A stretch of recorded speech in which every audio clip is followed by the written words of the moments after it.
ನಿಮ್ಗೆ ಗೊತ್ತಿರ್ಬೋದು, ಕೆಲವೊಂದು ಕಡೆ ನಾಯಿ ಹುಚ್ಚು ಹಿಡಿದು ಜನರನ್ನು ಕಚ್ಚೋದು, ಎಲ್ಲಿ ಬೇಕಂದ್ರಲ್ಲಿ ಓಡಾಡೋದು, ಈ ರೀತಿ ಎಲ್ಲ ಮಾಡ್ತಾ ಇರುತ್ತೆ. ಸೊ ಈ ನಾಯಿಗೆ ಹುಚ್ಚು ಹಿಡಿಯೋದಂದರೆ ಏನು, ಯಾಕಾಗಿ ಈ ರೋಗ ಬರುತ್ತೆ ಅನ್ನೋದ್ರ ಬಗ್ಗೆ ಒಂದು ಮಾಹಿತಿ. ಮನುಷ್ಯ ಸಾಕುವ ವಿಧೇಯ ಪ್ರಾಣಿಗಳಲ್ಲೊಂದು ಈ ನಾಯಿ. ಆದರೆ ಹುಚ್ಚು ಹಿಡಿದ್ರೆ ಅದಕ್ಕಿಂತ ಅಪಾಯಕಾರಿಯಾದದ್ದು ಇನ್ನೊಂದಿಲ್ಲ.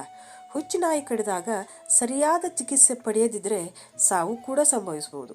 ನಾಯಿ ರೇಬಿಸ್ ರೋಗದಿಂದ ಬಳಲುತ್ತಿದ್ದರೆ ಅದು ಹುಚ್ಚು ನಾಯಿ ಆಗುತ್ತದೆ. ಇದು ಒಂದು ಸೂಕ್ಷ್ಮ ರೋಗಾಣುವಿನಿಂದ ಉಂಟಾಗುತ್ತೆ. ಇದು ಗಾಳಿಯಿಂದ ಅಥವಾ ಕೆಲವು ಕಾಡು ಪ್ರಾಣಿಗಳಿಂದ ಹರಡುತ್ತದೆ. ನಾಯಿಗೆ ಗಾಯವಾಗಿದ್ದರೆ ಅದರ ಮುಖಾಂತರ ಈ ರೋಗಾಣುಗಳು ದೇಹವನ್ನು ಪ್ರವೇಶಿಸುತ್ತವೆ.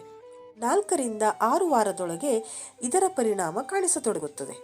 ಈ ಅವಧಿಯಲ್ಲಿ ನಾಯಿ ಸದ್ದುಗದ್ದಲ ಮಾಡದೆ ಸುಮ್ಮನಿರುತ್ತದೆ. ಅದಕ್ಕೆ ಜ್ವರ ಬಂದು ಏನನ್ನೂ ತಿನ್ನುವುದಿಲ್ಲ. ಈ ರೋಗಾಣುಗಳು ನಾಯಿಯ ಮಿದುಳನ್ನು ಸೇರಿದಾಗ ನಾಯಿ ಉದ್ರೇಕಗೊಳ್ಳುತ್ತದೆ. ಅದು ಗುರುಗುಟ್ಟುತ್ತದೆ ಮತ್ತು ಮುಗುಳುತ್ತದೆ. ಅದರ ಬಾಯಿಯಿಂದ ಜೊಲ್ಲು ಸುರಿಯುತ್ತದೆ. ಹೀಗಿದ್ದಾಗ ನಾಯಿ ಯಾರನ್ನು ಬೇಕಾದರೂ ಕಚ್ಚಬಹುದು. ಈ ಹಂತದಲ್ಲೇ ಅದನ್ನು ಹುಚ್ಚು ನಾಯಿ ಎಂದು ಕರೆಯಲಾಗುತ್ತದೆ.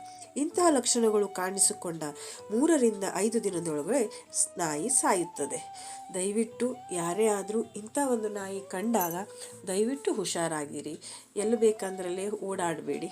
Thank you. ಒಂದು ವೇಳೆ ಈ ವಿಡಿಯೋ ನಿಮಗೆ ಇಷ್ಟ ಆಯಿತು ಅಂದರೆ ಈ ವಿಡಿಯೋನ ಲೈಕ್ ಮಾಡಿ, ಶೇರ್ ಮಾಡಿ, ಹಾಗೆ ನನ್ನ ಚಾನೆಲನ್ನು ಸಬ್ಸ್ಕ್ರೈಬ್ ಮಾಡಿಕೊಳ್ಳಿ.